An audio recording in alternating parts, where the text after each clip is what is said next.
इसी झारखंड की सरजमीन पर, रांची बहुत मशहूर शहर है, झारखंड कैपिटल है आपके स्टेट की। नुसरत जहां नाम की एक लड़की, पांचों टाइम की नमाजी, रोजेदार, उलमा के बयान सुनने वाली, एक दीनी बैकग्राउंड, एक रिलीजियस बैकग्राउंड से ताल्लुक रखने वाली लड़की मुर्तद हो जाती है और नुसरत जहां से निशा सिंह बन जाती है। कभी आपने सोचा कि ये वाकयात क्यों हो रहे हैं? आपके लिए तो एक न्यूज है साहब, अखबार में खबर आ गई, हमने एक न्यूज की तरह, एक समाचार की तरह सुन लिया। माफ करना मेरे प्यारे भाइयों, अगर आपकी कौम की कोई लड़की निशा सिंह बन रही है नुसरत जहां से, तो पूरी कौम के लिए सोचने का मकाम है।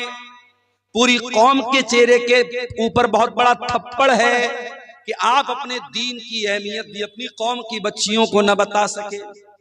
ओ साल में एक बार जलसा करा करके अपनी लड़कियों को दीन सुनाने वालों, तुम्हारी बेटियां अगर दीन की अहमियत को जानती, अगर इस्लाम की नेमत को जानती, तो कोई नुसरत जहां आज निशा सिंह न बनती। इस्लाम को जाना ही नहीं हमने, इस नेमत की कद्र कीमत को जानती अगर वो औरत, तो कभी मेरे प्यारे साथियों इस्लाम को छोड़ने की जुर्रत न करती। अरे इस्लाम तो वो नेमत है जिसको पाने के लिए सहाबे किराम ने सब कुछ कुर्बान कर दिया। इस्लाम तो इतनी बड़ी नेमत है। सुमैया बिन्त खय्यात को देखो, जवान बेटा सामने खड़ा हुआ है। अबू जहल कहता है बूढ़ी माँ, ऐ सुमैया तेरा जवान बेटा सामने खड़ा है, हम नहीं चाहते तुझे तेरे बेटे के सामने नंगा कर दे। ऐ सुमैया तू इस्लाम को छोड़ दे वरना तेरे बेटे के सामने तुझे नंगा कर दे। सोचो मेरे भाइयों, एक माँ के लिए कितनी अज़ियत की बात है, उसके जवान बेटे के सामने उसको बरहना कर दिया जाए। ऐ सुमैया तू बूढ़ी हो चुकी है, तेरे बदन में कमजोरी आ चुकी है, मगर तेरा ईमान तो फौलाद के जैसा मजबूत है। सुमैया ने जवान बेटे के सामने नंगा हो जाना गवारा कर लिया, मगर तौहीद को छोड़ना गवारा न किया, इस्लाम को छोड़ना गवारा न किया। और चश्मे फलक ने वो मंजर भी देखा, एक बूढ़ी औरत के बदन से कपड़े उतार लिए गए, जवान बेटे के सामने उसको बरहना कर दिया गया। इतने पर अबू जहल ने बस न किया, फिर कहा कि ये सुमैया आखिरी मौका तुझे दे रहा हूं, इस्लाम को छोड़ दे वरना तुझे कत्ल कर दूंगा। बर्ची उठाया, सुमैया का इस्लाम को छोड़ने वाली थी। अबू जहल ने बर्ची उठाया और सुमैया की शर्मगाह के ऊपर दे मारा। ऐ सुमैया तू अल्लाह को प्यारी हो गई, तू शहीद हो गई, तेरे बदन का खून गिर गया, अल्लाह की राह में शहीद होने वाली तू पहली खातून बन गई। और तूने दुनिया की आने वाली औरतों को ये पैगाम दे दिया, ऐ दुनिया की औरतों, तुम्हें दुनिया नाजुक समझेगी, तुम्हें दुनिया कमजोर समझेगी, तुम दुनिया को बता देना अगर औरत के पास ईमान की दौलत और ईमान की ताकत हो, औरत से ज्यादा ताकतवर कोई नहीं होता है। ईमान की दौलत अगर औरत के पास है, औरत से ताकतवर कोई नहीं होता है। सुमैया से पूछो ईमान किसको बोलते हैं? ईमान की अजमत पूछना है, कोई बिलाल हबशी से पूछ ले। हाँ मेरे नौजवान साथियों, बिलाल तुम्हारी तरह स्मार्ट और हैंडसम तो नहीं था। बिलाल कोई तुम्हारी तरह घुंघराले बाल वाला तो नहीं था। बिलाल कोई तुम्हारी तरह गोरा चट्टा तो नहीं था, खूबसूरत तो नहीं था, हैंडसम तो नहीं था।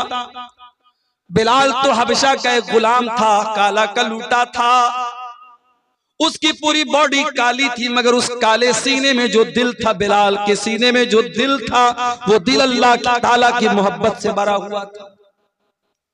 ओ दुनिया वालों, तुमने तो जब भी देखा है लोगों की सूरतों को देखा है, लोगों के चेहरों को देखा है, आओ तुम्हें बिलाल की सीरत भी दिखाते हैं। बिलाल काले हैं, बिलाल का बदन काला है, और बिलाल के काले बदन को उनका मालिक अरब के तपते हुए सहरा पर लिटा देता है। नीचे गरम गरम बालू है, नीचे गरम गरम रेत है, और बिलाल के सीने पर गरम पत्थर भी रख देता है। बिलाल के सीने की चर्बी भी पिघल रही है और बिलाल की पीठ भी पिघल रही है। और बिलाल का मालिक कहता है, उमैया बिन खल्फ कहता है, ऐ बिलाल, तेरे सीने की चर्बी को पिघलाना हमें अच्छा नहीं लगता, तुझे टॉर्चर देना हमें अच्छा नहीं लगता। ऐ बिलाल, हम तुझे टॉर्चर करना बंद कर देंगे, बस एक शर्त है, तू अल्लाह की तौहीद को छोड़ दे और हमारे 360 माबूदों का इकरार कर ले, हमारे साथ तू भी शिर्क का नारा लगा दे और ला इलाहा इल्लल्लाह की आवाज तू निकालना बंद कर दे। बिलाल, हम तुझे तकलीफ देना छोड़ देंगे।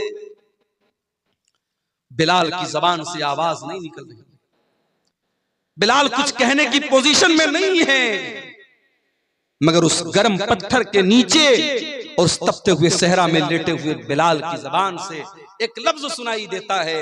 बिलाल कहते हैं, अहद अहद अहद, मैं जिस अल्लाह की इबादत करता हूं वो एक है, वो यकता है, वो अकेला है, मैं एक अल्लाह की इबादत करने वाला हूं। ऐ उमैया बिन खल्फ, तू लाख मेरे सीने पर गरम पत्थर रख दे, तू लाख मेरे बदन की चमड़ी को जला डाले, ऐ उमैया बिन खल्फ, बिलाल अल्लाह ताला की तौहीद को छोड़ने वाला नहीं है। अहद अहद, मेरा अल्लाह एक है, मेरा माबूद एक है, मेरा रब एक है। ओ लोगों, इस्लाम वो नेमत है जिसकी हिफाजत की खातिर बिलाल के सीने की चर्बी पिघल गई, मगर बिलाल ने इस तौहीद को नहीं छोड़ा। ये शहादत गए उल्फत पे कदम रखना है। लोग आसान समझते हैं मुसलमान, हमने तो ये समझा मुसलमान के घर में पैदा हो गए, अब्बा ने अब्दुल्ला नाम रख दिया, अब्दुल रहमान नाम रख दिया, लड़के थे तो खतना करा दिया, बड़े हुए टोपी लगाने लगे, लुंगी पहनने लगे, बड़े का गोश्त खाने लगे। हमने तो इन चीजों को मुसलमानों की पहचान बना डाली। ओ लोगों, इस्लाम इतना आसान तो नहीं है, ये तो शहादत गए उल्फत में कदम रखना है। लोग आसान समझते हैं मुसलमान होना, लोग आसान समझते हैं मुसलमान होना। इस्लाम ये फूलों की सेज नहीं है मेरे प्यारे साथियों, ये कांटों भरा रास्ता है। इस्लाम पर चलते हुए कदम कदम पर ऐसे मौके आएंगे जब आपको अपनी ख्वाहिशात का गला घोटना पड़ेगा, अपनी इच्छाओं को मारना पड़ेगा, अपनी डिजायर्स को खत्म करना पड़ेगा, तब जाकर के आप अल्लाह ताला की जन्नत को सकते हैं। इस्लाम में पूरे के पूरे दाखिल, इस्लाम में अधूरे दाखिल मत होना। इस्लाम वो दीन है जो अल्लाह ताला का इकलौता पसंदीदा दीन है। इस्लाम के आने के बाद अब कोई और दीन अल्लाह ताला क्या स्वीकार्य नहीं होगा, एक्सेप्टेबल नहीं होगा, कबूल नहीं किया जाएगा। अल्लाह कुरान में कहता है, इन्नद्दीन इंदल्लाहिल इस्लाम, अल्लाह ताला के यहाँ अगर कोई दीन कबूल होगा तो इस्लाम होगा। अल्लाह फरमाता है, वमन यब्तगी गैरल इस्लाम दीनन फलन युक़बल मिन्हु व हुवा फिल आखिरति मिनल खासिरीन। तुम इस्लाम को छोड़ करके कोई और मजहब लेकर के आओगे, तुम जितनी भी नेकी का पहाड़ लेके आ जाओ, अगर इस्लाम के अलावा कोई और मजहब लेकर के आओगे कबूल नहीं किया जाएगा। दुनिया के और मजहब में अल्लाह को खुश करना है, शादी नहीं कर सकते। बड़े बड़े ईसाइयों के गिरजाघरों में चले जाओ, वहां आपको ऐसी औरतें मिलेंगी जिनको नन कहा जाता है। ये नन वो औरतें होती हैं जो जिंदगी भर शादी नहीं करती हैं, जो अपने आप को चर्च के लिए खास कर लेती हैं। उनका अकीदा ये होता है, अगर अल्लाह ताला को राजी करना है, खुश करना है, तो हम शादी नहीं करेंगे, हम शौहर के पास नहीं जाएंगे, हम सारी जिंदगी चर्च में रहेंगे। उनको नन कहा जाता है। ये अकीदा है ईसाइयों का। हमारे हिंदू भाइयों क्या एक अकीदा है, अगर आपको ईश्वर को प्रसन्न करना है, अल्लाह को खुश करना है, तो आपको ब्रह्मचारी बनना पड़ेगा, दुनिया को त्यागना पड़ेगा, पत्नी से दूर रहना पड़ेगा, बच्चों से दूर रहना पड़ेगा, दुनिया को मोह माया समझ करके दुनिया को त्याग देना होगा, दुनिया को छोड़ देना होगा। जरा सोचो मेरे प्यारे साथियों, अगर ये तसव्वुर इस्लाम का भी होता तो कितनी परेशानी होती। आए अल्लाह तेरा शुक्र है तूने हमें मुसलमान बनाया, और इस्लाम जैसा दीन हमको दिया जिसमें दुनिया को त्यागने का, दुनिया को छोड़ने का हुक्म नहीं दिया गया, बल्कि कुरान में अल्लाह हमको दुआ सिखाता है कि ऐ मेरे बंदो ये दुआ पढ़ा करो, रब्बना आतिना फिद दुनिया हसना व फिल आखिरती हसना व क़िना अज़ाबन नार। ऐ परवरदिगार हमारी दुनिया को भी अच्छा बना दे, हमारी आखिरत को भी अच्छा बना दे और हमें जहन्नम की आग से तू बचा ले। ये कुरान की सबसे जामे दुआ है और ये वो दुआ है मेरे प्यारे साथियों। अगर आपने कभी हज किया होगा, कभी उम्रा किया होगा, जब आप तवाफ करते हैं खाने काबा का तो हजर अस्वद और रुकन यमानी के बीच में इस दुआ को पढ़ते हैं। ये इतनी प्यारी दुआ है मेरे साथ। अल्लाह के प्यारे नबी एक दुआ पढ़ा करते थे, किया करते थे, अल्लाहुम्मा अस्लिह ली दीनी अल्लज़ी हुवा इस्मतु अमरी। ऐ अल्लाह मेरे दीन को ठीक कर दे क्योंकि मेरे मामले की बुनियाद तो मेरे दीन के ऊपर है। व अस्लिह ली दुनियाया अल्लती फीहा माशी। और अल्लाह मेरी दुनिया को भी ठीक कर दे क्योंकि जिंदगी तो मुझको दुनिया के अंदर गुजारना है। व अस्लिह ली आखिरती अल्लती इलैहा दी। और ऐ अल्लाह मेरी आखिरत को भी तू ठीक कर दे क्योंकि मरने के बाद लौट करके वहीं जाना है। वजालिल हयात ज़ियादतन ली फी कुल्ली खैर। और ऐ अल्लाह मेरी जिंदगी को ऐसा बना दे कि जिंदगी का हर दिन नेकी में इजाफे का सबब बन जाए, जिंदगी में हर दिन भलाई में इजाफा हो, नेकी में इजाफा हो। वजालिल मौत राहतन ली मिन कुल्ली शर। और ऐ अल्लाह जब तुम मौत देना तो ऐसी मौत देना कि हर तकलीफ से, हर शर से मुझको नजात मिल जाए। ये बड़ी जामे दुआ है। अल्लाह के प्यारे नबी ये दुआ पढ़ा करते थे तो हमें ये दुआ सिखाई गई मेरे साथ। हमारे नबी ने शादी भी की, एक साथ आपकी 9 बीवियां थी, सबका हक आप अदा करते थे।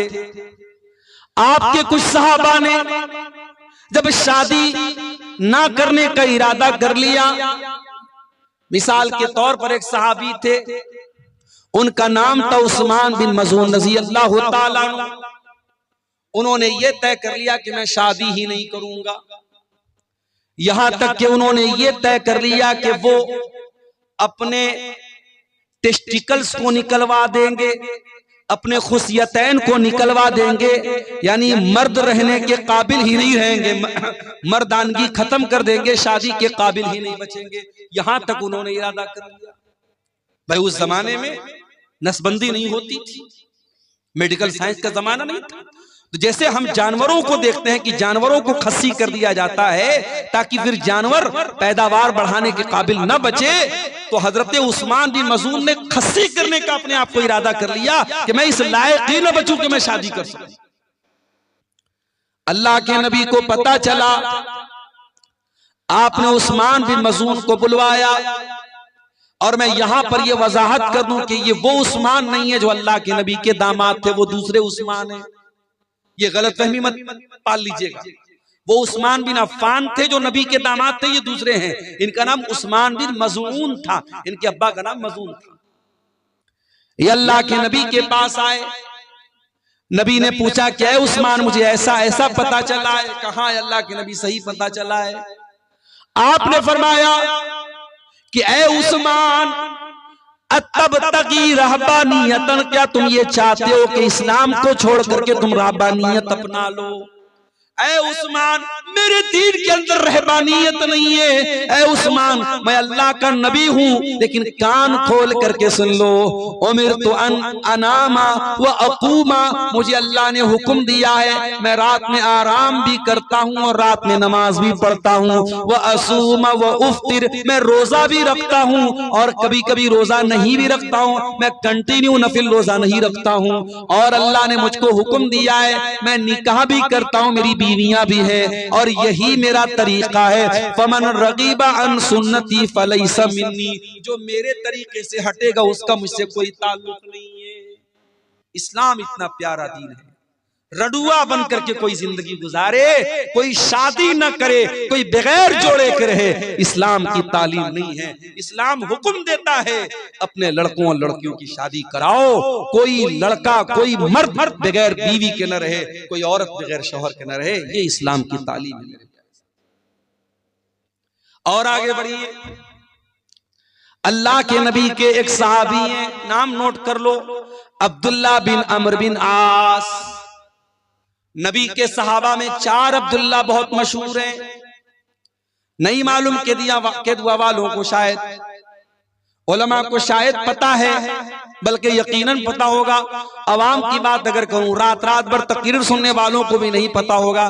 नबी के सहाबा में 4 अब्दुल्ला बहुत फेमस है, बहुत मशहूर है। अब्दुल्ला बिन उमर, अब्दुल्ला बिन मसूद, अब्दुल्ला बिन अमर बिन आस और अब्दुल्ला बिन अब्बास। ये 4 अब्दुल्ला बहुत मशहूर है साहबा। इनको अबादले अरबा कहा जाता है, 4 अब्दुल्ला। इसमें से एक सहाबी अब्दुल्ला बिन अमर बिन आस हैं। वो भी सहाबी, उनके अब्बा भी सहाबी, बाप भी सहाबी, बेटा भी सहाबी।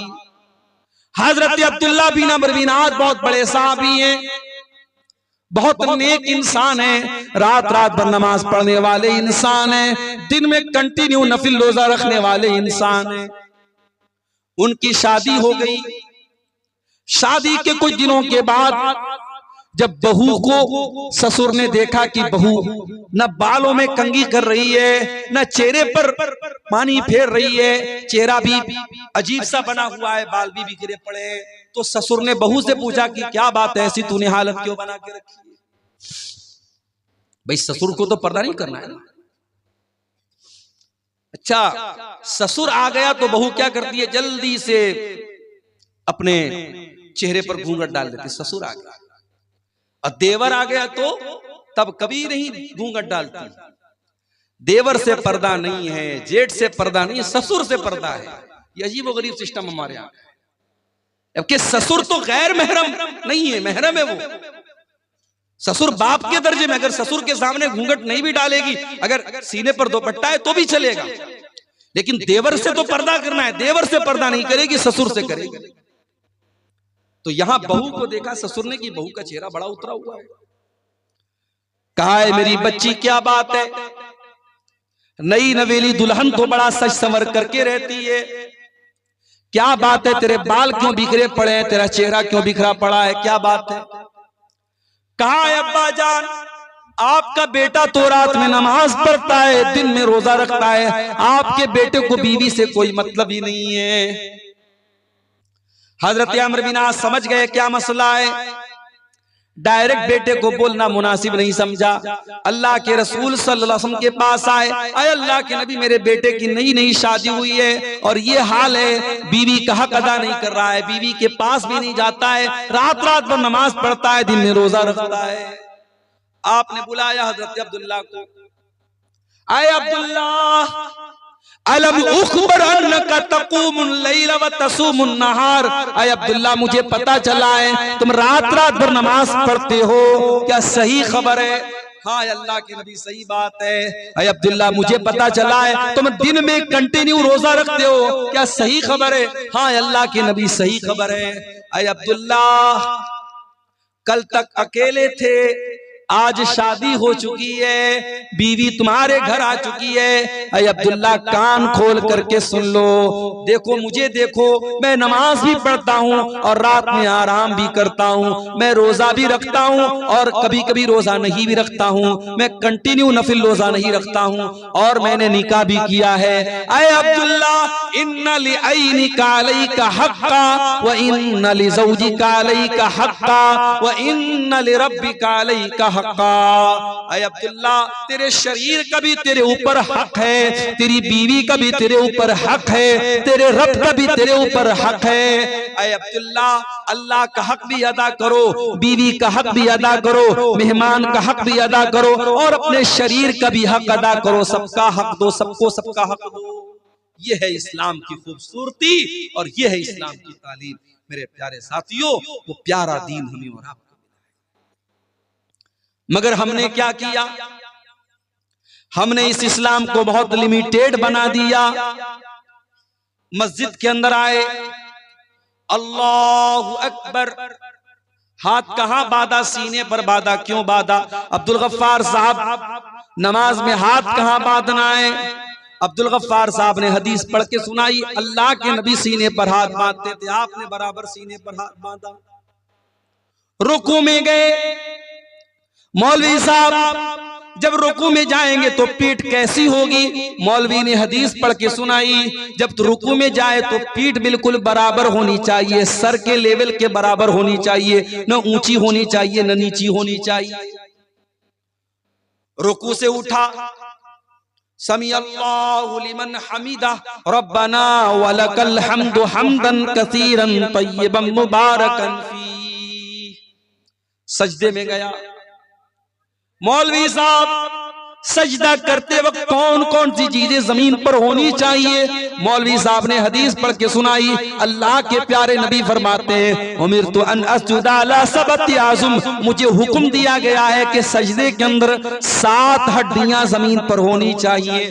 दोनों हाथ जमीन पर होना चाहिए, दोनों पैर का घुटना जमीन पर होना चाहिए, दोनों पैर का पंजा, पैर की जो हथेली है वो जमीन पर होनी चाहिए, और इसी तरीके से माथा और नाक, माथा और नाक दोनों एक में है। ये 7 चीजें सजदे में होनी चाहिए। नमाज में आप मुकम्मल हदीस को फॉलो करो। एक एक मसला पूछ रहे हैं मौलवी साहब। मस्जिद के बाहर निकले, दुकान पर गए, कस्टमर आया, हाजी साहब ये माल, ये कपड़ा, ये सामान कितने का देंगे? हाजी साहब कहते अल्लाह की कसम मुझे 100 का पड़ा है, तू 110 दे दे। वही हाजी साहब जो मस्जिद में नमाज का तरीका मौलवी साहब से हदीस की रोशनी में पूछ रहे थे, जब मार्केट में आए, जब बिजनेस करने आए, जब कारोबार करने आए, तो झूठी कसम खा करके अपने माल की गलत कीमत बता दी।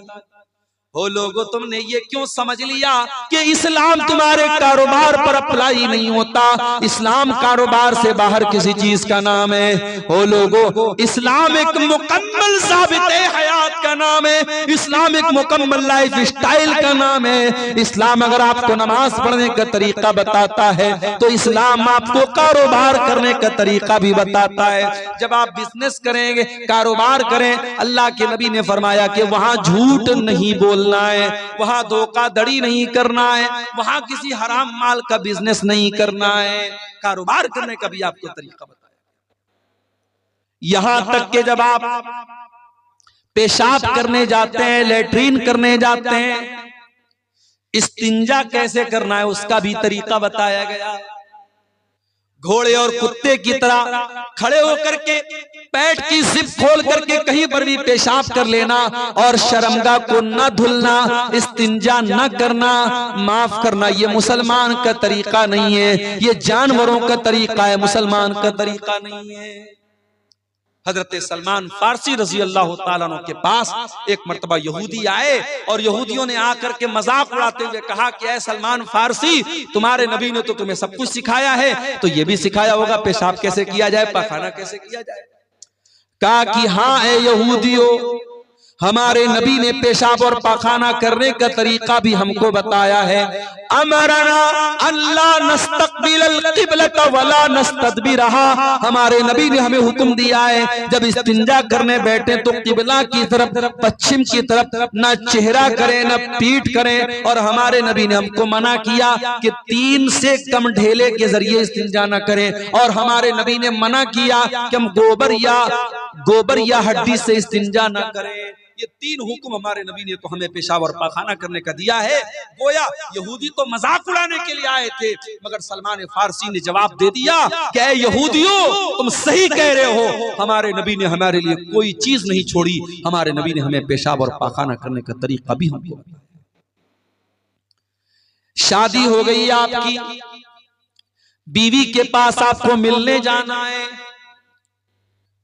हो सकता है ये टॉपिक दुनिया के लिए बहुत अजीब व गरीब टॉपिक हो, इस टॉपिक पर बात करना है गुनाह माना जाता हो, लेकिन इस्लाम इस टॉपिक पर भी बात करता है और बीवी से मिलने के वो तरीके जो नाजायज और हराम हैं, इस्लाम उनसे मना करता है। आज हमारे नौजवानों में गंदी फिल्मों के जरिए, पॉर्न मूवीज के जरिए बहुत सारे गलत तरीके बीवी से मिलने के राइज हो चुके हैं। आज इसकी भी जानकारी करने की जरूरत है कि मियां बीवी के ताल्लुकात के सिलसिले में इस्लाम क्या कहता है। बहुत सारे गलत और नाजायज तरीके राइज हो चुके हैं और हमारे नौजवानों में जो बहुत सारे तरीके ऐसे मशहूर हो चुके हैं शहवत पूरी करने के, जो हराम और नाजायज है। कोई अपने हाथों से अपनी शहवत को बर्बाद कर रहा है, अपने शरीर को बर्बाद कर रहा है, और कोई शादीशुदा इंसान अपनी बीवी के साथ जो नेचुरल तरीका है उससे हट करके गैर फितरी तरीके से, जानवरों से भी बदतर जो तरीका है, उस तरीके के साथ अपनी बीवी के पास जाता है। मेरे प्यारे साथियों, इस्लाम ने बीवी से मिलने के आदाब भी हमको बताए हैं। अल्लाह के नबी फरमाते हैं, इज़ा अता अहदुकुम अहलहू, जब तुम में से कोई अपनी बीवी के पास जाए तो मुलाकात करने से पहले ये दुआ पढ़े, बिस्मिल्लाह अल्लाहुम्मा जन्निबना शैतान व जन्निबिश शैतान मा रज़क़तना। ये दुआ पढ़ने के बाद अपनी बीवी के पास जाए अल्लाह के नाम से, आए अल्लाह तू हमें शैतान से बचा और हमारी पैदा होने वाली औलाद को भी तू शैतान से बचा। अल्लाह के प्यारे नबी फरमाते हैं, अगर कोई ये दुआ पढ़ने के बाद बीवी से मुलाकात करेगा, अगर औलाद पैदा होगी, अगर अल्लाह ने मुकद्दर में औलाद लिखी है, तो शैतान उस औलाद को नुकसान नहीं पहुंचाएगा। बड़ी छोटी सी दुआ है, लेकिन आज हमें से बहुत सारे लोग बड़े दीनदार हैं, मगर ये छोटी छोटी बातें हैं। मेरे प्यारे साथियों, इस्लाम तो हमें बीवी से मिलने के आदाब भी हमको बताता है। और आगे बढ़िए, शादी ब्याह उसको हमने बिल्कुल खारिज कर दिया इस्लाम से। चाहे आपके इस इलाके की अंसारी बिरादरी हो, चाहे हमारे बनारस के अंसारी समाज के लोग हों, चाहे आपके कटिहार के शेरशाबादी समाज के लोग हों, मुसलमानों में शादी में बहुत सारी फजूल किस्म की रस्म रिवाज आ गई। कहीं जहेज धड़ल्ले से चल रहा है, बाकायदा डिमांड हो रही है। हमारे पहचान के एक साहब हैं, वो बिहार, एक बेतिया एक जगह है बिहार में, बेतिया के रहने वाले, कई बेटियां हैं उनकी, सरकारी टीचर हैं। तो एक मर्तबा उनकी किसी बेटी का रिश्ता लगा, तो मैंने पूछा कि मास्टर साहब आपकी बेटी का जो रिश्ता लगा है लड़का क्या करता है? तो कहा कि लड़का राजगीर का काम करता है, जो मकान वगैरह बनता है, मिस्त्री का काम करता है। तो जाहिर है मिस्त्री का काम करता है तो एक लेबर क्लास का ही काम है, कोई बहुत हाई फाई काम तो नहीं है। तो उन्होंने कहा, रोते हुए कहा, बड़े दर्द के साथ कहा कि मौलाना साहब राजगीर का काम करता है वो लड़का, लेकिन 5 लाख रुपए की डिमांड किया है उसने। क्या कहेंगे आप? जितना क्वालिफाइड दामाद है उसी के हिसाब से डिमांड हो रही है, और जहेज मांगने वाला भी पक्का मुसलमान और जहेज देने वाला भी पक्का मुसलमान। मेरे प्यारे साथियों, नबी के दौर में हजारों शादियां हुई, नबी ने 11-11 शादियां की, नबी ने 4 बेटियों की शादी की, सहाबे किराम ने निकाह किया। न वहां बारात था, न वहां जहेज था, न वहां मंगनी की रस्म थी, न वहां हल्दी की रस्म थी। बड़े सिंपल तरीके से निकाह हो जाता था। हमारे यहाँ आज शादी ब्याह में पूरा का पूरा सिस्टम ही गड़बड़ है। बस एक काम सुन्नत के मुताबिक होता है, बल्कि वो भी सुन्नत के मुताबिक नहीं होता है। निकाह पढ़ाने के लिए हम मौलवी साहब को बुलाते हैं और मौलवी साहब बेचारे आते हैं और बाकायदा लड़का के पास निकाह कबूल कराने के पहले लड़की के पास जाते हैं और लड़की से कबूल करवाते हैं। हमारे बनारस में भी ये रिवाज है। मैं तो कई बार तकरीरों में बोल चुका हूं कि भाई लड़की के पास काजी साहब, मौलवी साहब को जाकर के कबूल करवाने की कोई जरूरत नहीं है। इस्लाम में लड़की को कबूल नहीं करना है, कबूल करने का काम लड़के को करना है। अभी कल की बात मैं आपको बताऊं, बनारस में एक निकाह पढ़ाना था। हमारे एक दोस्त की बहन की भाई की शादी थी, निकाह पढ़ाने में गया तो अब वो सिस्टम तो वही था, लड़की के यहाँ भी जाना था, पर्दा लगा हुआ था, उधर लड़की बैठी है। अब फलां बिनते फलां आपका निकाह फलां के साथ हो रहा है, क्या आपको कबूल है? लड़की अंदर से रो रही है, बेचारी तड़प रही है। उसकी माँ समझा रही है, चची लोग समझा रही, बेटा बोल दे बोल दे बोल दे। बड़ी देर के बाद लड़की बोलती हाँ कबूल है। अच्छा भाई, निकाह नामा में लेकर के गया था, मैंने उसमें बता दिया भाई लड़की की यहाँ साइन करा लो, सिग्नेचर करा लो। अब निकाहनामा जब अंदर से आया बाहर तो देखा इतनी बड़ी सी पेन उसके साथ, खूबसूरत सी पेन, उस पर जो है नग वगैरह जड़े हुए हैं और मोर का पंख लगा हुआ है और उस पर इंग्लिश में कुछ लिखा हुआ है। मैंने देखा तो लिखा तो कबूल है, उस पेन के ऊपर लिखा हुआ है कबूल है। तो आजकल ये ड्रामेबाजी चल रही है। दुल्हन के लिए बाकायदा ऐसा दुपट्टा आ रहा है, दुपट्टे पर लिखा रहता फलाने की दुल्हन, अब्दुल्ला की दुल्हन, अब्दुर्रहमान की दुल्हन। यानी जब तक वो बेचारी दुपट्टा नहीं पहनेगी लोग नहीं समझेंगे कि किसकी दुल्हन है, किसी और की दुल्हन समझ लेंगे उसको। अजीब व गरीब तमाशे हो रहे हैं। नकाब पहन करके लड़कियां आजकल चलती हैं, नकाब के ऊपर एक पट्टी बनी है, पट्टी पर क्या लिखा, इस्लाम की शहजादी। अरे कैसी तू शहजादी है रे, कैसी शहजादी है तू नकाब की को बदनाम कर रही है। अगर वाकई में तो इस्लाम की शहजादी है तो अपने इस नकाब को सिंपल कर ले। आज देहातों में बहुत सारी जगहों पर देखते हैं नकाब के ऊपर लाइट लगी है, खूबसूरत सी लाइट लगी, चमक रही। अरे भाई नकाब के ऊपर लाइट का क्या काम है? तो ये सब ढकोसलेबाजी हम कर रहे हैं मेरे प्यारे साथियों, माफ करना, इस्लाम इन ढकोसलेबाजियों का नाम नहीं है। इस्लाम बड़ा सिंपल दीन है। दूसरे के तरीके पर और दूसरों के नक्शे कदम पर चलने की कोशिश मत करो मेरे प्यारे साथियों। अल्लाह के नबी ने फरमाया लतत्तबिउन्ना सुनन मन कान क़ब्लकुम शिब्रम बिशिब्रिन व ज़िराम बिज़िरा। ऐ मेरी उम्मत के लोगों, तुम अपने से पहले के लोगों के तरीके पर चलोगे। अगर वो एक बालिस्त चले तो तुम भी एक बालिस्त चलोगे, अगर वो एक हाथ चले हैं तो तुम भी एक हाथ चलोगे। हत्ता लौ सलकू जो रज़ब बिन सलकतुम, अगर तुमसे पहले के लोग किसी जानवर के बिल में चले जाएंगे तो तुम भी बिल में चले जाओगे। अंधी तकलीद दूसरों की करने की वजह से आज हमारी कौम मेरे प्यारे साथियों बर्बाद हो। और आगे बढ़िए, इस्लाम में पूरे के पूरे दाखिल हो जाओ। हाजी साहब मस्जिद में गए, मौलवी साहब से नमाज का तरीका तो पूछ लिया, मस्जिद के बाहर आए, अपने सगे भाई की जमीन को हत्या करके बैठ गए, अपने पड़ोसी की जमीन पर नाजायज कब्जा करके बैठ गए। ओ हाजी साहब, ये जमीन आपके साथ तो नहीं जाएगी दुनिया से। ओ मेरे भाई, जिस दिन तुम मर जाओगे ये सारी जमीन तो दूसरों की हो जाएगी, ये सारा माल तो दूसरों का हो जाएगा, सब ठाट पड़ा रह जाएगा जब लाद चलेगा बंजारा। कब्र की 2 गज जमीन के अंदर सबको जाना है, सब छोड़ के जाना है। ये जमीनें यही रह जाएंगी, ये जायदादें यही रह जाएंगी, ये खेत खलियान यही रह जाएगा, ये तिजोरियां यही रह जाएंगी, ये बैंक बैलेंस दूसरों के नाम हो जाएगा। मेरे प्यारे साथियों, जब आप कब्र के अंदर जाएंगे, जितने भी नेक हों, जितने भी नमाजी हों, जितने भी दीनदार हों, ये कब्र आपको दबोचेगी, ये कब्र आपको पकड़ेगी, ये कब्र आपको के ऊपर तंग हो जाएगी। नबी के सहाबी थे साद बिन मुआज रजी अल्लाह ताला अन्हु, इंतकाल हो गया। नबी के इतने बड़े सहाबी हैं, इंतकाल हो गया कि अल्लाह के नबी ने उनके इंतकाल के मौके पर फरमाया इhtazal मौतु li साद बिन मुआज। आज साद इब्न मुआज का इंतकाल हुआ है। आज इनके इंतकाल पर अल्लाह का अर्श भी हिलने लगा है। इनके जनाजे में 70,000 फरिश्ते जमीन पर उतरे थे। इनका बदन भारी भरकम था। जब जनाजा उठाया गया तो जनाजा बड़ा हल्का मालूम हो रहा था। बाज मुनाफिकों ने कहा कि अरे जनाजा तो बड़ा हल्का मालूम हो रहा है। अल्लाह के प्यारे हबीब ने फरमाया इन्ना लहू हमलतन गैरुकुम, ऐ मेरे सहाबा, ये साद बिन मुआज का जनाजा है, इसके जनाजे में फरिश्ते भी शामिल हैं। इनके जनाजे को फरिश्तों ने उठा के रखा है। इतने बड़े सहाबी थे साद बिन मुआज रजी अल्लाह ताला। साद बिन मुआज को कब्र में उतारा जाने लगा।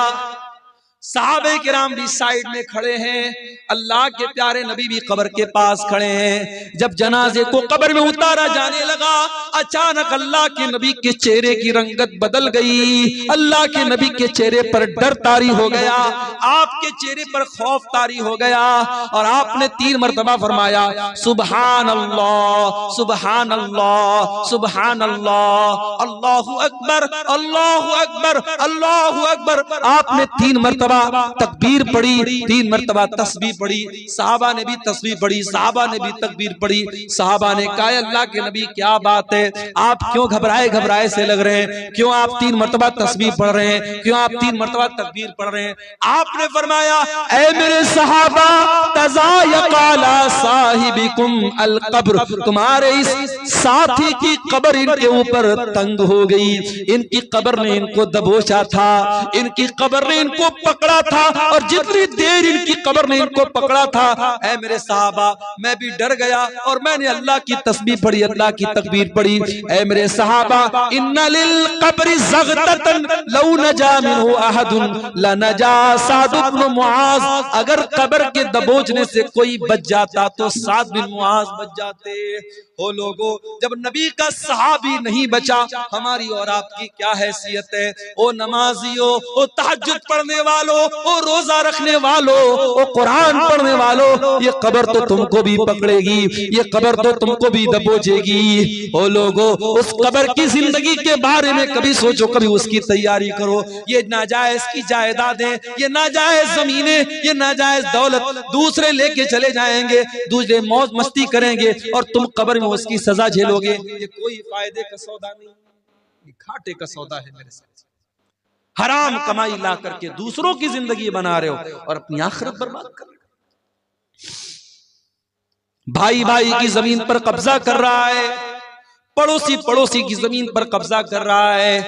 अल्लाह के नबी फरमाते हैं ओ लोगों कान खोल करके सुन लो, मैं एक इंसान हूं, मेरा फैसला गलत भी हो सकता है कि 2 लोग जमीन का फैसला मेरे पास कराने के लिए आए और एक इंसान बड़ी चिकनी चुपड़ी बात करने वाला हो और उसकी बात के फेवर में मैं फैसला कर दूं और दूसरे के खिलाफ कर दूं, जिसका हक था उसको न मिले दूसरे को दे दूं, ऐसा हो सकता है। मैं इंसान हूं, मुझसे गलती हो सकती है। ऐ मेरे सहाबा, अगर कभी ऐसा हो जाए और जमीन जिसकी नहीं थी मैंने जमीन उसके हक में दे दी, तो कान खोल करके सुन लो, इन्नमा अक़तउ लहू क़िताअतम मिनन नार, मैं जमीन का टुकड़ा नहीं दे रहा हूं, मैं जहन्नम की आग का टुकड़ा दे रहा हूं। ओ जमीनों में बेईमानी करने वालों, ओ जायदादों में दूसरों का हक मारने वालों, अल्लाह के वास्ते तौबा कर लो। ये जमीनें तुम्हारे साथ कब्र में नहीं जाएंगी, ये जायदादें तुम्हारे साथ कब्र में नहीं जाएंगी, ये बड़े घाटे का सौदा है। कल कयामत के दिन अल्लाह के पास जाओगे, जिसकी जमीन को हड़पा था, जिसकी जायदाद पर नाजायज कब्जा किया था, जिसके खेत पर नाजायज कब्जा किया था, जिसकी जमीन पर नाजायज कब्जा किया था, वो आकर के कहेगा ऐ अल्लाह ये मेरा पड़ोसी है, ये मेरा भाई है, ये मेरा रिश्तेदार है, ऐ अल्लाह इसने मेरी जमीन को नाजायज तरीके से हड़प लिया था। अल्लाह वहां ये नहीं कहेगा ऐ बंदे तू जमीन के बदले जमीन दे दे, तू पैसे के बदले पैसा दे दे। दुनिया में पैसे के बदले पैसा दे सकते हो, जमीन के बदले जमीन दे सकते हो। अल्लाह के यहाँ करेंसी चेंज हो जाएगी। सऊदी अरब में इंडिया का पैसा नहीं चलता, पाकिस्तान में इंडिया का पैसा नहीं चलता, बांग्लादेश में टका चलता, इंडिया का पैसा नहीं चलता, रियाल सऊदी अरब में रियाल चलता, इंडिया का पैसा नहीं चलता। ओ लोगों, कयामत के दिन की करेंसी क्या होगी? वहां दुनिया का पैसा नहीं चलेगा, वहां दुनिया की जमीन नहीं चलेगी। वहां अगर किसी का हक मारा है तो आपको अपनी नेकी देना पड़ेगा, आपको अपनी नमाज देना पड़ेगा, आपको अपना रोजा देना पड़ेगा, आपको अपना सदका खैरात देना पड़ेगा, आपको अपनी ज़कात देनी पड़ेगी। और जब सारी नेकी खत्म हो जाएगी और फिर भी कोई लाइन में खड़ा है, ऐ अल्लाह इसने मेरा भी हक मारा है, मेरी जमीन पर भी कब्जा किया है, मेरे साथ भी ज्यादती की है, अल्लाह के नबी फरमाते हैं कि फिर सामने वाले के गुनाह इसके ऊपर लादे जाएंगे और जो इंसान दुनिया से बहुत सारी नेकी लेकर के आया था वही इंसान गुनाहों से लदा हुआ जहन्नम की आग में फेंक दिया जाए। इसलिए मेरे प्यारे साथियों, मैं फिर से वही आयत पढ़ रहा हूं सूरह बकरा की, या अय्युहल्लज़ीना आमनू उदखुलू फिस्सिल्मि काफ़ा, ऐ ईमान वालो इस्लाम में पूरे के पूरे दाखिल हो जाओ। अपने कारोबार में भी मुसलमान बनो, अपनी जमीन जायदाद के मामले में भी मुसलमान बनो, हुकूकुल्लाह के मामले में भी मुसलमान बनो, हुकूकुल इबाद के मामले में भी मुसलमान बनो। अगर बाप हो एक अच्छे बाप, बेटे हो एक अच्छे बेटे, शौहर हो एक अच्छे शौहर, सारे गांव के लिए बहुत अच्छे हो, बीवी से कभी प्यार से बात नहीं करते। अरे तू कैसा नबी का मानने वाला है? तेरे नबी अपनी बीवियों के नखरे उठाया करते थे, बीवियों के साथ हंसी मजाक किया करते थे। अल्लाह के प्यारे नबी फरमाते हैं खैरुकुम ले अहलिही वाना खैरुकुम ले अहली। ओ लोगो, तुम में सबसे बेहतरीन इंसान वो है जो अपनी बीवी के लिए अच्छा है, और मैं अपनी बीवी के लिए सबसे अच्छा हूँ। प्यारे नबी अपनी बीवियों के लिए सबसे अच्छे थे। ओ लोगों, अच्छे शौहर बनो, अच्छे बाप बनो। आज तो हमारा हाल क्या है? हमारे बच्चों को तो मोबाइल पालता है। 3 साल का बच्चा है, खाना नहीं खाता, माँ ने यूट्यूब दे दिया। 5 साल का बच्चा है, बच्चा परेशान कर रहा था, माँ ने मोबाइल दे दिया। आपका बच्चा तो मोबाइल से पल रहा है, यूट्यूब से पल रहा है। ओ लोगों, अपने बच्चों को टाइम दो। एक मर्तबा ट्रेन में मैं सफर कर रहा था, एक गैर मुस्लिम लड़का लड़की आपस में बात कर रहे, मुझे नहीं मालूम कि भाई बहन थे या मियाँ बीवी थे या कौन थे, मुझे नहीं मालूम, आपस में बात कर रहे थे। ट्रेन की बात बता रहा हूं। तो लड़के ने कहा कि आजकल छोटी छोटी बच्चियां प्यार मोहब्बत के नाम पे क्या क्या कर रही, 8-8 साल की 10-10 साल की लड़कियां, वो भी प्यार मोहब्बत के चक्कर में पड़ी पड़ी। तो जो लड़की थी ट्रेन के अंदर, उस लड़की ने बड़ी पॉइंट की बात की। उसने कहा कि छोटी छोटी बच्चियां अगर गलत रास्ते पर जा रही हैं तो ये जिम्मेदारी किसकी है कि उनको सही गलत का फर्क बताएं? ये जिम्मेदारी माँ बाप की है, ये जिम्मेदारी गार्जियन की है। तो लड़का बोला कि गार्जियन कितना ध्यान देगा, गार्जियन कितना भी देखेगा। तो लड़की ने कहा कि गार्जियन अपने आप को झोंक दे। आज का दौर वो दौर है। वो गैर मुस्लिम लोग थे, उनकी बातें, मैं ट्रेन में बैठा था। आजकल का तो माहौल ऐसा है, ट्रेन पर भी आप ज्यादा किसी से बात नहीं कर सकती, अपनी अपनी सीट पर आदमी बैठा रहता है। लेकिन वो बातचीत जो हो रही थी, मैं सुना तो मुझे वो बात बड़ी वजनदार लगी। उस लड़की ने कहा कि आज के दौर में अगर अपनी बच्चियों की परवरिश करना है तो अपने आप को कुर्बान करना पड़ेगा, तब आप बच्चियों की परवरिश कर सकते। मेरे प्यारे साथियों, जमाना बड़ा नाजुक है। आपकी जवान होने वाली बेटियों को बहकाने के लिए हजारों रास्ते मौजूद हैं। फेसबुक मौजूद है, इंस्टाग्राम मौजूद है, व्हाट्सएप मौजूद है। स्कूल का गंदा माहौल है, कॉलेज का गंदा माहौल है, सोशल मीडिया है, इलेक्ट्रॉनिक मीडिया है, प्रिंट मीडिया है, शैतान के फितने हैं। आपकी जवान होने वाली नस्ल को बर्बाद करने के बहुत सारे रास्ते हैं। अगर आपने ध्यान न दिया, अगर आपने अपने आप को कुर्बान नहीं किया अपने बच्चों की तरबियत के लिए, कल पछताना पड़ेगा। अगर आपने आज ध्यान न दिया, कल बहुत सारी नुसरत जहां ऐसी सामने आ जाएगी जो निशा सिंह बन जाएगी। आपकी मुसलमान लड़कियां बड़ी तेजी के साथ मुर्तद हो रही हैं। मैं झारखंड में गांव गांव जाके कह रहा हूं, मैं बिहार के गांव गांव जाके कह रहा हूं, ओ लोगों, अपनी औरतों को दीन पहुंचा दो। साल में एक बार जलसा कराने से काम नहीं चलेगा। बार बार सुनाओ, बार बार बताओ, किताबों का मुताला करवाओ, पढ़ाओ लिखाओ। अपने गांव में लड़कियों का इदारा अगर है तो उस इदारे की कदर करो, अपनी बच्चियों को इदारों में पढ़ाओ, अपनी औरतों को सही पर्दा कराओ, अपनी मस्जिदों में औरतों का इंतजाम कराओ, और जुमा के खुतबे में ये सुनिश्चित करो, ये यकीनी बनाओ कि हर जुमा के खुतबे में औरतें भी आपकी मस्जिद पर आए। ये 1 साल का जलसा करा लेने से, जो जलसे में भी क्या होता है, कुछ औरतें बेचारी पिंडाल में बैठी हैं, कुछ औरतें बैठ करके वहां बाहर मार्केट में कुछ खा रही हैं, पी रही, कुछ मटर गश्ती कर रही हैं, कुछ इधर टहल रही है, कुछ उधर टहल रही है। ये कोई आप मस्जिद से बड़ा बेहतरीन माहौल कहीं नहीं हो सकता। जुमा के खुतबे में आधा घंटा की तकरीर सारे लोग सुकून से वजू करके सुनते हैं। अगर आपके घर की औरतें जुमा का खुतबा सुनेंगी, मैं बार बार ये बात तकरीरों में कहता हूं, साल में 52 जुमा का खुतबा होता है।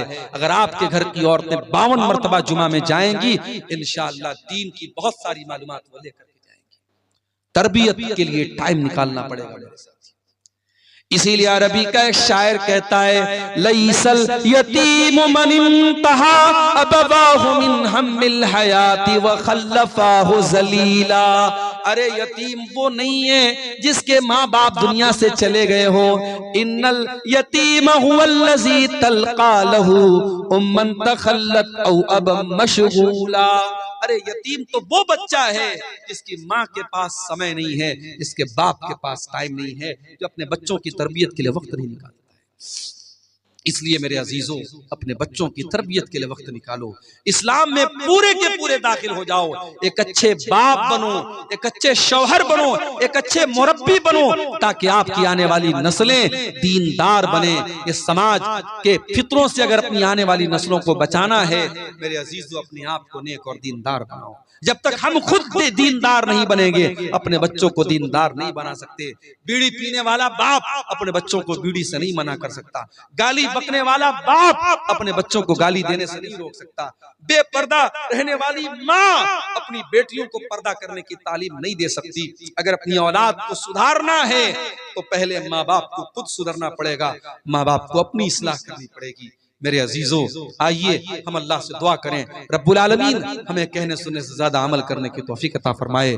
रब्बुल आलमीन जिस इदारे की तरफ से आज का ये प्रोग्राम हुआ है, और जैसा कि मुझे नासिर भाई वगैरह ने बताया कि बहुत कदीम इदारा है और बहुत अच्छे तरीके से ये इदारा चल रहा था, बीच में कुछ ऐसे हालात आए हैं, इदारे को आपकी तवज्जो और आपके जो है इस पर तवज्जो देने की जरूरत है। हम अल्लाह से दुआ करते हैं अल्लाह ताला इस इदारे को मजीद तरक्की अता फरमाए। रब्बुल आलमीन हमें अपने बच्चों को सही इस्लामी तरबियत और तालीम देने की तौफीक अता फरमाए। अल्लाह जब तक दुनिया में जिंदा रखे, इस्लाम पर जिंदा रखे और हम सब का खात्मा ईमान पर हो। आमीन व आखिर दावाना अनिल हम्दुलिल्लाहि रब्बिल आलमीन। अस्सलामु अलैकुम व रहमतुल्लाहि व बरकातहू।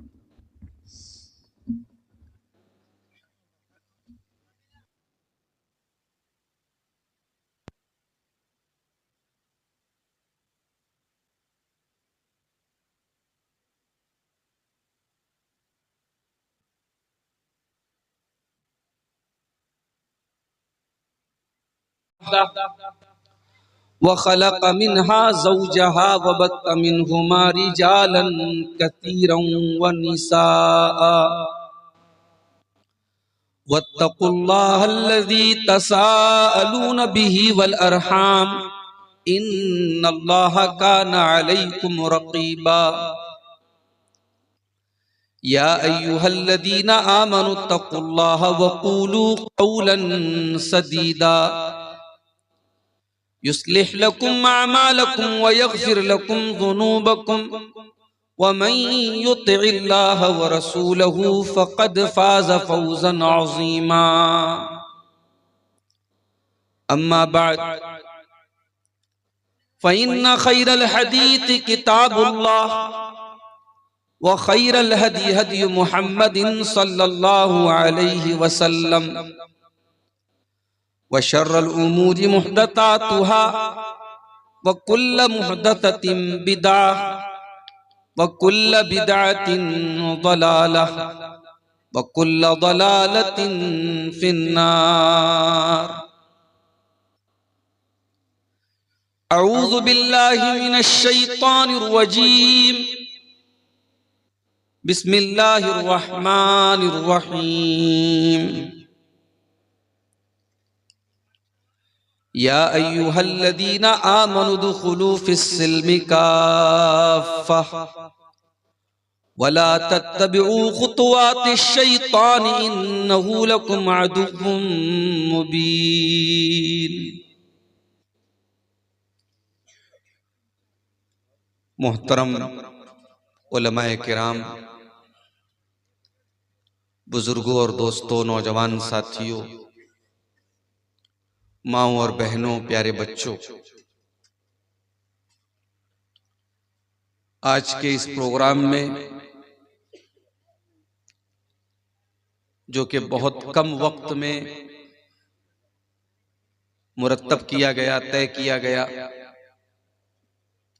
और बहुत आनन फानन इस प्रोग्राम की तरतीब बनाई गई,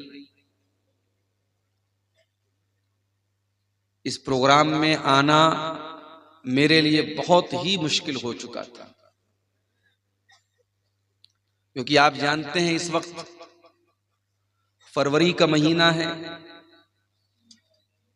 और अक्सर मदरसों में सालाना इम्तिहानात का टाइम चल रहा है। ये वो टाइम होता है जिस टाइम में असातिज़ा को छुट्टी नहीं दी जाती, लेकिन हमारे अजीज मोहतरम नासिर भाई और इसी तरीके से हमारे करीम भाई ने इतना ज्यादा इसरार किया कि हमें इस प्रोग्राम के लिए वक्त हर हाल में निकालना ही पड़ा।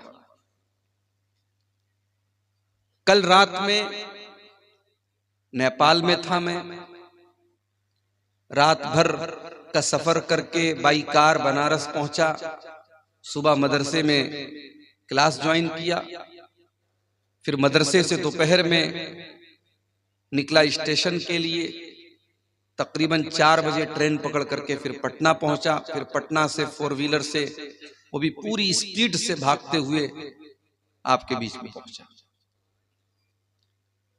ये सफर जो होते हैं बड़े रिस्की सफर होते हैं। जब ड्राइवर पूरी स्पीड से गाड़ी चलाता है तो कभी कभी ऐसा भी होता है कि गाड़ी को कंट्रोल करना भी मुश्किल होता है। कई बार ऐसा हुआ कि जब हम सफर में जा रहे हैं, रास्ते में बहुत सारे हादसे भी हमारे सामने दिखते हैं, एक्सीडेंट हो रहे हैं, हादसे हो रहे हैं, लेकिन हम ये समझते हैं कि शायद चूंकि ये सफर हमारा अल्लाह के दीन की तबलीग के लिए हो रहा है, इस सफर में पहुंचने के बाद रात के तकरीबन 2 बज रहे हैं, मुझे आपके सामने कुरान पढ़ना है, हदीसें पढ़नी है, अल्लाह और उसके रसूल की बातें पेश करनी है।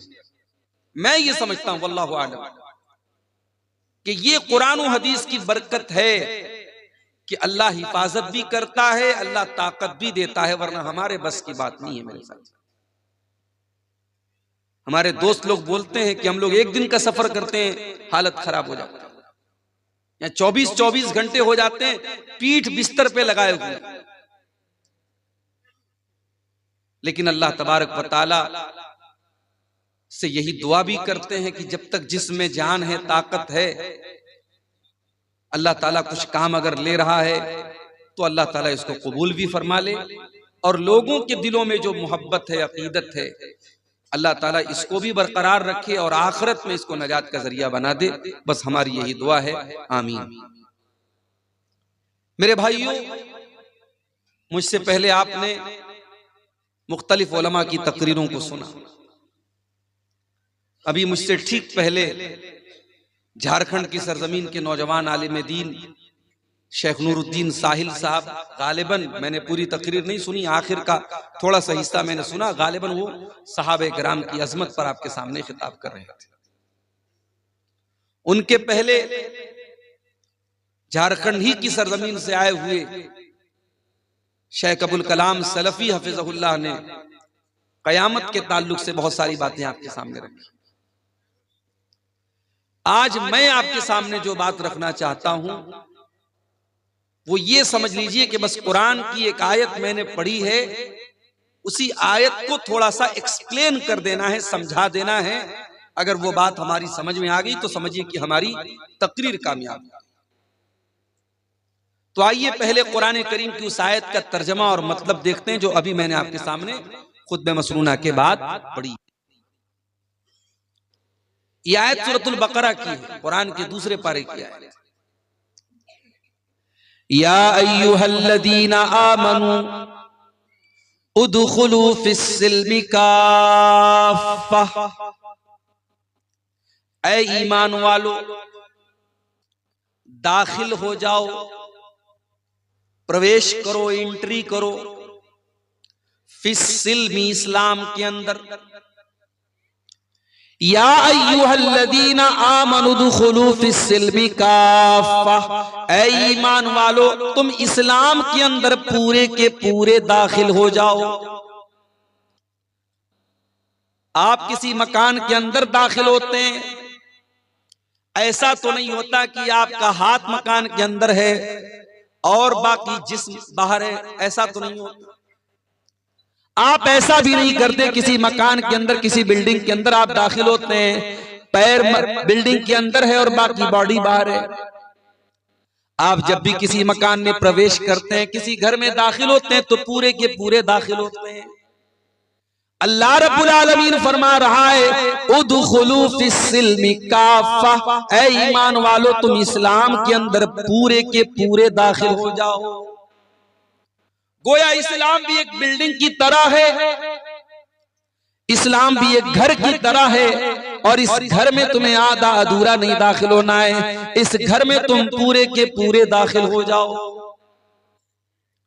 वला तत्तबिउ खुतुवातिश शैतान, और ऐ ईमान वालो तुम शैतान के तरीके पर न चलना, शैतान के नक्शे कदम पर न चलना। इन्नहु लकुम अदुव्वुम मुबीन, शैतान तुम्हारा सबसे बड़ा दुश्मन है, खुला हुआ दुश्मन है। वो छुप करके दुश्मनी नहीं कर रहा है, खुल करके दुश्मनी कर रहा है। भाई एक दुश्मन हमारा वो होता है, दुश्मन है लेकिन हमको मालूम नहीं, उससे बचना थोड़ा मुश्किल होता है। शैतान कोई ऐसा दुश्मन नहीं है जो छुपा हुआ है, शैतान पहले दिन से हमारा दुश्मन है। हमारे बाप आदम को इसी ने जन्नत से निकलवाया, हमारी माँ हव्वा को इसी ने जन्नत से निकलवाया।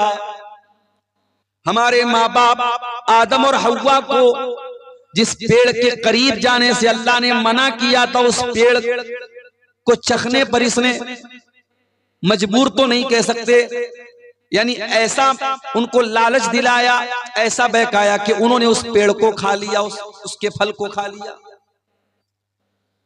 जन्नत के अंदर उनके कपड़े बदन से उतर गए, दोनों बरहना हो गए, नंगे हो गए, जन्नत के पत्तों से अपनी शर्मगाहों को ढांपने लगे। शैतान हमारे बाप आदम से लेकर के हमारी माँ हव्वा से लेकर के कयामत तक आने वाले हर इंसान का दुश्मन है, हर उस इंसान का दुश्मन है जो अल्लाह के रास्ते पर चलने वाला है, जो दीन के रास्ते पर चलने वाला है। शैतान का काम ही है हमको बहकाना। शैतान तो वादा करके आया अल्लाह ताला से, शैतान खामोश नहीं बैठा है, शैतान वादा करके आया है।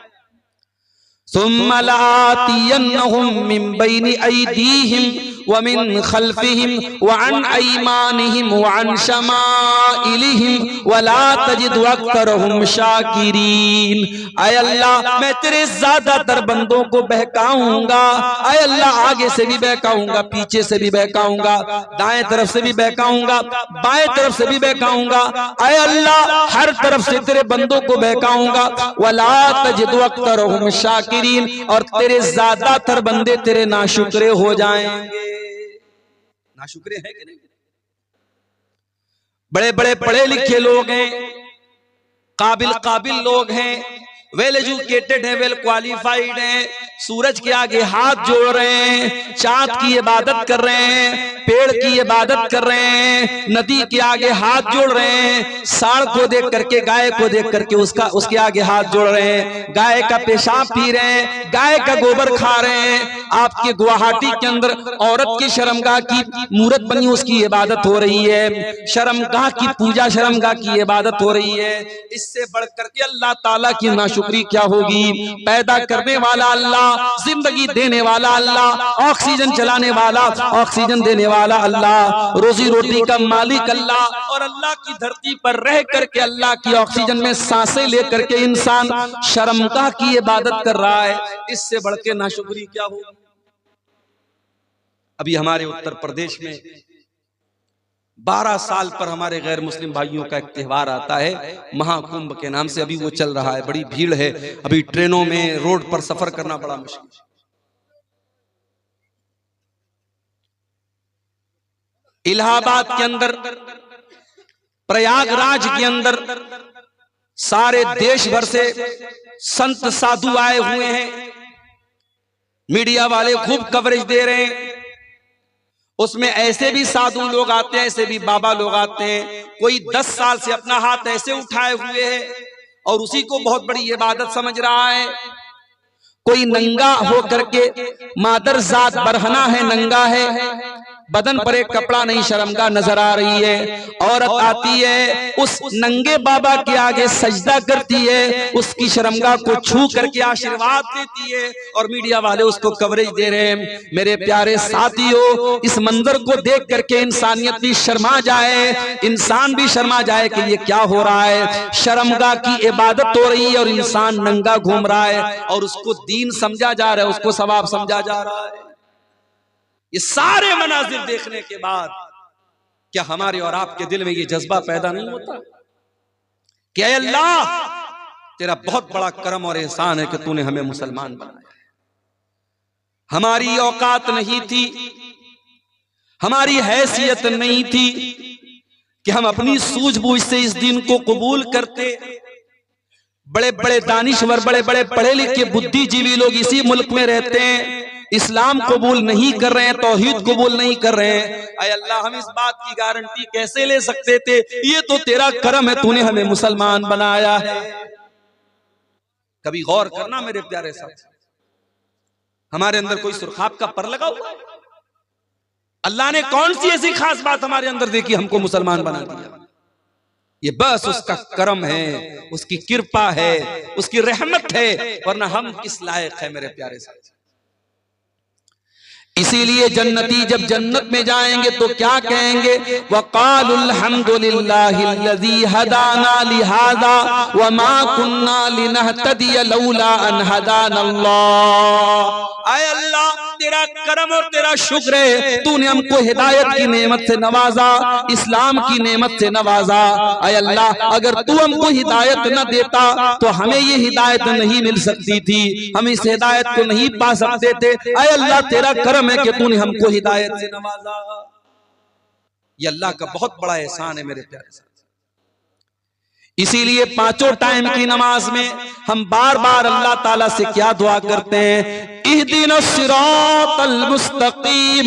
ऐ अल्लाह, तू सिराते मुस्तकीम पर हमको चलाना, अपने सीधे रास्ते पर चलाना, इस्लाम के ऊपर चलाना। सिरातल लज़ीना अनअमता अलैहिम। ऐ अल्लाह, उनके रास्ते पर चलाना जिनके ऊपर तेरा करम हुआ, तेरा इनाम हुआ। ऐ अल्लाह, नबियों के रास्ते पर चलाना। ऐ अल्लाह, सिद्दीकीन के रास्ते पर चलाना। ऐ अल्लाह, शुहदा के रास्ते पर चलाना।